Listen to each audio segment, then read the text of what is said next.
Danes več kot 306 milijonov ljudi po svetu potrebuje humanitarno pomoč. Kljub temu globalni humanitarni pomoči namenimo le peščico finančnih sredstev.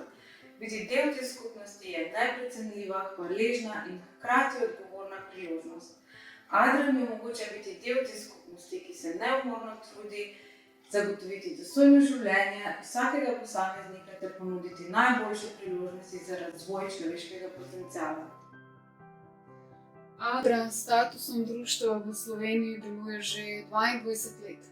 Sodelujemo predvsem z ministrstvi, šolami, izobraževalnimi ustanovami, podjetji, drugimi nevladnimi organizacijami, predvsem pa posamezniki oziroma prostovoljci, ki nam pomagate. Adra velik del svojega poslanstva namenja odzivom na krize. V času mojega dela v Adri smo se odzvali na številne krize, od begunske krize v Sloveniji do naravnih nesreč v Indoneziji, Mozambiku, COVID-19 in do trenutne krize, ki je nastala zaradi vojne v Ukrajini. Hkrati pa velik del svojega poslanstva namenjamo izobraževanju, ki je ključnega pomena, da lahko morda v prihodnosti takšne krize tudi preprečimo. Koliko lahko pomagamo ljudem, da se jim olajša trpljenje, pa je v veliki meri odvisno od donacij in podpore posameznikov. Samo v letošnjem letu smo v Adri Slovenija lahko pomagali več kot 2000 družinam in posameznikom, a posebej ženskam in otrokom. Finančno pomoč smo namenili seveda tudi za programe Adra Poljska za pomoč ukrajinskim beguncem tam. Skupaj z odzivom na ukrajinsko krizo in v povezavi z našim dolgoletnim programom o zdravju socialno ogroženih družinah smo več kot 1500 družinam oziroma posameznikom namenili paket higienskih pripomočkov, več kot 1000 pa darilne kartice za nakup zdrave prehrane. V okviru programa Migracije, integracije in združevanja družin že večino leta vsak teden redno izvajamo delavnice psihosocialne podpore za posameznike, predvsem begunce in migrante, v azilnem domu na Viču in pa namestitvenem centru za Ukrajince na Debelem Rtiču. Združili smo tudi Fardosino družino iz Somalije v Slovenijo, sta prišli njeni dve hčerki in mama, ki se že uspešno integrirajo in so zelo hvaležne, da so na varnem.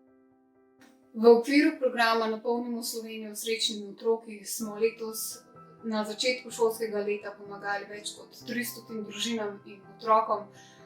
Izvajamo pa tudi redno izobraževalne delavnice z šolami, ljudskimi univerzami za ozaveščanje mladih o odgovornem in pravičnem vedenju. V Ukrajino smo letos poslali tudi več kot 320 kg materialne pomoči v obliki sanitetnega materiala in pa medicinskih pripomočkov neposredno na teren in pa v bolnišnice.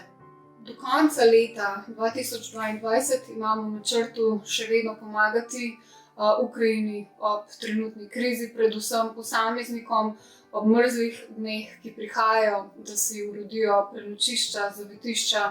Obenem pa se bomo tudi osredotočali na slovenske družine, ki se na nas že obračajo in prosijo za pakete in pomoč, saj se stroški ogrevanja elektrike povišujejo. Zato vam že vnaprej hvala, ker boste tudi se pridružili naši akciji Ogrejmo jim srca 2022. Skozi svoje delo za Adro še vedno izredno težko razumem neizmerno lakoto, ki pesti številne ljudi, potrebo po begu, neenakosti, ki pestijo deklice in ženske, še posebej na področju izobraževanja.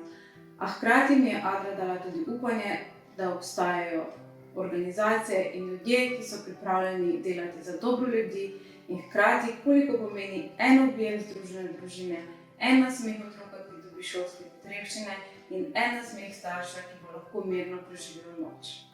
Hvala vsem, ki nas podpirate in pomagate vračati nasmehe na obraz. Pomembno je vedeti, da čisto vsak prispevek šteje in da lahko samo skupaj dosežemo vidne rezultate.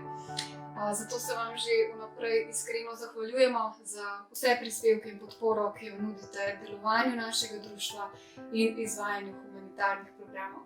Hvala.